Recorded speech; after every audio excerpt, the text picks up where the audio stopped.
Siyanamkela Avalanche of Grace kaMalandu uthenjiwe molweni. SikuExodus 33 namhlanje. Kukho ukungavisisani kakuhle phakathi kwamaSirayeli kunye noYehova. Ngenxa yantoni? Ngenxa yelatholi ligolide abalenzileyo baguqa kulo bathi uThixo wabo. Kodwa sinomozisi, umozisi ezemediator njengomlamli umile umozisi nalapha ku-Exodus 33 ebemile naku-Exodus 32 nalapha ku-Exodus 33 samile uthandazela abantu sabacelela uxolo umozisi abantu uyayazi inqumbo kaYehova uyayazi into othi abantu baphosisile. Moses was a friend of God. Uyayazi into ekhathaza uYehova yoba njena sikhonza abanye oThixo akayifuni masihlale sinxenxeza singadinwa singathi hayi besicelile uxolo izolo. God is not a man. Ngathi hayi kudala ndimcela uxolo. Sicelela abantu uxolo neziqu zethu ngoba ngenye ixesha sonana ngenhliziyo zethu ungakhange uvule kwaumlomo sonile ngocinga oku yabona asoloko senxenxeza. Ithi i-heading yaka Exodus 33 uMoses uthandazela amaSirayeli kakhulu. Uvesi yokuqala wathi uYehova kuMoses, hamba unyuke unge apha wena naba bantu obanyusele ezweni laseMoab. Abantu bathathe uthi hamba apha mkhathazile mani wena nabantu. Uthi ke ngoku uye kulo elalizwe ndalifungela uAbraham noIsaka noYakob. uYakob kaloku nguIsrayeli. Ku-Exodus 32 utshilo uMoses umkhumbuzile wathi khumbula isithembiso wasenza kuAbraham nakuIsaka kunye noIsrayeli. Echaza uYakob ndisithi ndiyawunika imbewu yakho. Verse 2 ndothuma phambi kwakho athi mna ndizohamba nani kodwa uthuma isithunywa. Haleluya. Uthuma isithunywa phambi kwakho ndiwagxothe yabona kodwa akazuhamba nabo kodwa uthi uzawuthumela isithunywa esizabalwela kwiintshaba zabo. Unazo izithunywa nawe nami uYehova azithumelayo azizawusilwela nezisilwela ubusuku nemini. Uyazithumela izithunywa ezawusinqola ezizawunqanda zithi hayi lo noba niyathanda kuzokwenzeka ngokwendlela enicinge ngayo thaka kuzokwenzeka. Andizothuma isithunywa ndiwagxotha amaKanana namaAmori amaHeti amaPerizi amaHivi namaYebusi zantshaba zamaSirayeli. Verse 3 niye ezweni elibaleka amasi nobusi. Uyawathanda amaSirayeli yawo ubawuthanda abantu ngenhliziyo yakhe yonke yoba ufuna baye kwilizwe eligcwele ubusi namasi. Ke andisayi kunyuka phakathi kwenu nina kuba ningabantu abantamo olukhuni hleze ndiniphelise endleleni. Anento uzohamba nani nina hayi sanifuni nje nohamba endleleni ngoba ngase ndinibbulalele endleleni nina niyadini. Hambe nokhonza amatholeko ide ndikhona yabo. Ubaburabanek bethu ubabstiffneck bethu ukuhambe sokhonza amanye oThixo. Yiyo le nto menze uYehova sithi hayi akathethi akaphendula kanti yintoni sithi athi make sizibone ngenye xesha xa sisenze izinto ezingakholisi umzali wethu. Akakho omnye umntu ngaphandle kwakhe ungava bekhohlisa. That is your God. So noba wenze into ubona ngathi akayithandi kufuneka ubuyele kuye uthi ngixolele baba. Verse 4 baliva ke abantu elolizwi benza isijuli bakhala ukuthi uyehova uthi akazuhamba nabakhala ngoku. Akwabikho mntu uzinxibayo izivhatho zakhe, abakho abantu abanxiba kakuhle. Noba ibingabantu abathanda unxiba kakuhle iiblinki zabo. Verse 5, wathi uYehova kuMoses, ithi koonyana bakaIsrayeli, ningabantu abantamo elukhuni. Ndingathi ndinyuke phakathi kwenu ndiniphelise ngephanyazo. Ke ngoko zikhululeni izivhatho zenu ndize ndaze endokwenza kuni. Ngathi makungabikho mntu ofaka ijewelari, umntu ozawufaka iinto ezintle. Sinjena makunxitywe nje isimbo. Ababe bekufakwa kuhonjwa apha bebechuchazile bazilela into imbi abayenzile in a nutshell. 6, bazijaca oonyana bakaIsrayeli izivhatho zabo baqalela entabeni yaseHori. Wathi bazikhulula bazibona banjani senze imistake. Athi akazuhamba nohamba nathi. Bazikhulula. Verse 7, wayithabatha uMoses intente wayitwabululela ngaphandle kweminqoba kude neminqobo apho wayezawudibana khona noYehova, wayisusa apha eminqoba. Wathi yintente yokuhlangana. Kwathi ke bonke abamfunayo uYehova baphuma baya ententeni leyo yokuhlangana ingaphandle kweminqoba. Kwathi, verse 8, kwathi xa uMoses aphumayo esiya ententeni leyo besuka bema bonke abantu, walowo wema emnyango wentente yakhe wakhangela kuMoses wada waya kungena ententeni leyo wayezawudibana nayo. Verse 9, kwathi xa uMoses wangenayo ententeni leyo wehla umqulu welifu. Bayabona la umqulu welifu sehla. Abantu babe blessed, ngabona bona babe blessed ngoba bebewubona la mqulu. Thina ufuna sikholwe, bona babebona ngamehlo ukuthi nawe uYehova uthetha noMoses. Thina ufuna sikholwe ukuthi unathi.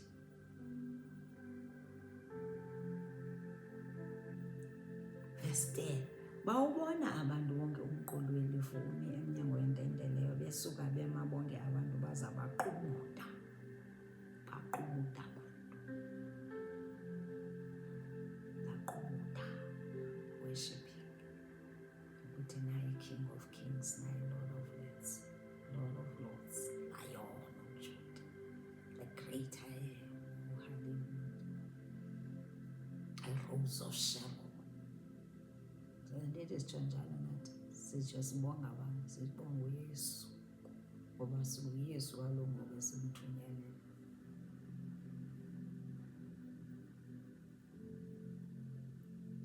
Nabo ke baqubutha bebonga uYehova. Uverse 11, uYehova wathetha uMoses bekhangelene ebusweni njengomntu ethetha nomhlobo wakhe was a friend. Naye uYesu uyatsho ukuthi Book of John athi anisanibizi ngokuthi ningabantu. You are not strangers, you are my friends. Are you a friend of God? If we are friends of God, ufuneka senze njani? Maintain a relationship through a prayer and through reading of the word. Sizame, akho mntu ethe kuzoba lula, akho nto elula. Sizame relationship senze ibeshushu. Njengoko ingathi wathetha nomhlobo wakhe wabuyela kwaseminqubeni yakhe.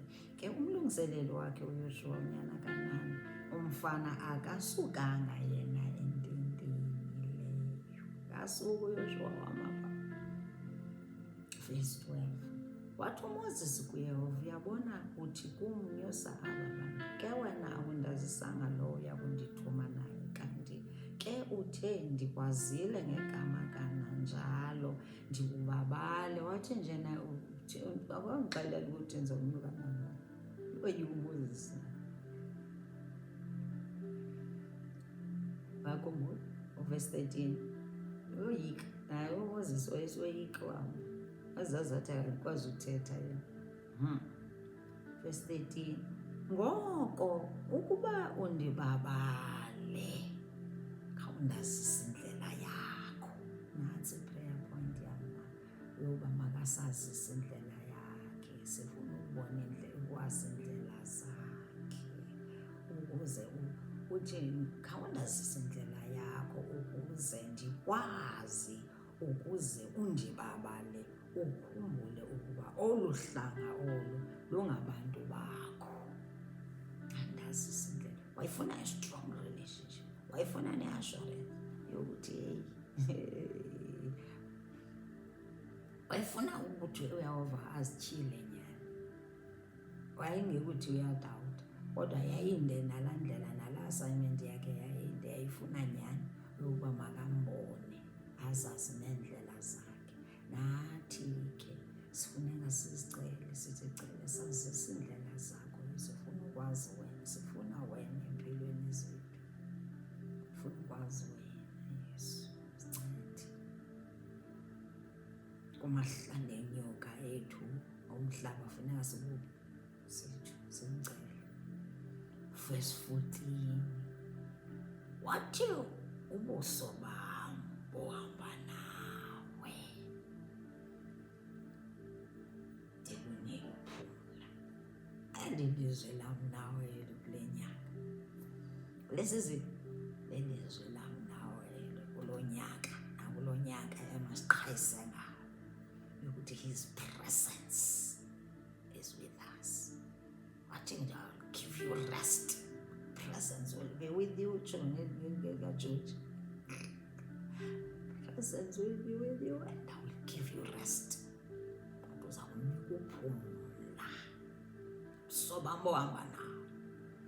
Isisithembiso sakhe ke nakuthi esi noba uhamba kweziphi ii-challenges, uhamba kweyiphi indlela, kufuneka njalo uzikhuthaze ukuthi nje ebendithembisile. Unesithembiso ento, he is a promise keeper. Watsho njalo nakuMateyu 28:20 wathi nje uzohamba nathi kude kube sekupheleni kwephakade. Uzabe ehamba nathi, uzawube nathi. NakuYoshua 1:9 basiyakhumbula watsho njalo wathi nje uzawuhamba naye uYoshua, uzohamba naye nathi elalizwe lethu. NakuIsaiah 43 my favorite scripture utshilo wathi uzohamba nathi xa siwela imilambo wasedlula imililo sizukutsha. Uhamba nathi, uhamba nawe and he will give you rest. That's his promise. Atsho njalo kuMoses. Hallelujah. Glory, glory. Verse 15 wathi kuye ukuba ubuso bam wathi ubuso bakho abuhambi nathi. uMoses lo Moses wathi ubuso bakho uba uhambe nathi mokosuku sinyusa. Wathi asikwazi uhamba ngaphandle kwa, wathi ubuso bakho uba uhambe nathi susinyusa. Wayezazi ukuthi nje iintshaba zizoba ninzi. uMoses wayebonile indlela yamaSirayeli ukuthi nje asikwazi uhamba, susihambisa la. Yiyo loo nto ke nathi ufuneka siwotsho ukuthi sikwazi. Yehova sikwazi, we need your presence, we need you Holy Spirit. Asikwazi ukuhlala nohamba ngaphandle kwakho Holy Spirit. Yesu asikwazi, siphela ngawe. Sincede ungasishiyi sodwa. That's humility. Verse 16 wathi kuyakwaziwa ngantoni na ukuba undibabale mna naba bantu bakho. Ngothini na uhambe nathi sibaluleke thina mna naba bantu bakho ebantwini bonke abaphezu komhlaba. verse 17, wathi uYehova kuMoses, nale nto uyithethileyo ndiyawuyenza kuba ndikubabale, ndikwazile ngegama. Nantoni oyifunayo ndizawuyenza. Verse 18, wathi yena, khawundibonise ubuqhaqhawuli bakho. Moses was intelligent. Wathi ndibonise, show me your glory. Hallelujah. Hayi, waye-intellectual uMoses. Wena uyazazi izinto ukuba uYesu angavela, uyazazi izinto ongazicela ongazithetha, ziprepare ke namhlanje nangoMoses uyakudirect. Awuzukuthi xa uvele uYesu ngoku wena uzicela imoto, ucela izindlu, ucela into ezibonwayo. Hayi, we-end times ngesicele izinto spiritual things. Sezicela izinto ezibambekayo ngoba kutshiwo kwathi ezibonwayo akho nto embi ngezibonwayo, kodwa ziyadlula. Verse 19, wathi ndiyakukudlulisa konke ukulunga kwam ebusweni bakho, ndivakalise igama likaYehova phambi kwakho, ndibabale endimbabalayo, ndisikwe imfesane ndosikwa imfesane ngaye. Wathi akunakubona ubuso bam, kuba akukho mntu umbonayo aphile. Verse 29, wathi uYehova, nantsi ke indawo ngakum uze ume phezu kweli liwa. Ambonisa ukuthi nali liwa mawume kulo. Kuthi ekudluleni kwakho ubuqhaqhawuli bam ndikubeke emqokrweni weliwa, ndikugubungele ngesandla sam ndide ndidlule. Wathi le nto uthi ufuna ubuso bam sizakubonisa, kodwa andifuni, akho mntu ukubonayo ubuso bam aphile. Wathi ndizakuvala ubuso, ndizawumisa eweni, wamamela zonke uMoses ii-instructions zikamaxhoba yakhaleza. Nathi kufuna sizimamela. Verse 23, ndize ndisuse isandla sam ubone umva wam. Athi uzawuthi ndetha suse isandla sakhe uzawubona umva wakhe, ngebona ubuso bam akuyi kubo. Moses lowo, nawe namhlanje masoloko sithini, sinemincili, singabi morosed, singabi miserable, ngoba his presence is with us. His presence is with us. He is a loving God. He loves you. Ungeva nje ukuthi uyibethetha yonke izinto. Wovala indlebe uqambe le ethethwa iBhayibhile. He is a loving God. You are loved. You are what? You are loved. Uyathandwa wena lizulu. Awuzondwa. Ungahambi uzinyanzela abantwini abangakufuni. Ungazinyanzeli ebantwini abangakufuniyo. Ubufuna uthando lwabantu. Uthando lukaYehova lokwanele wena. Nkosi kakhulu, God bless you.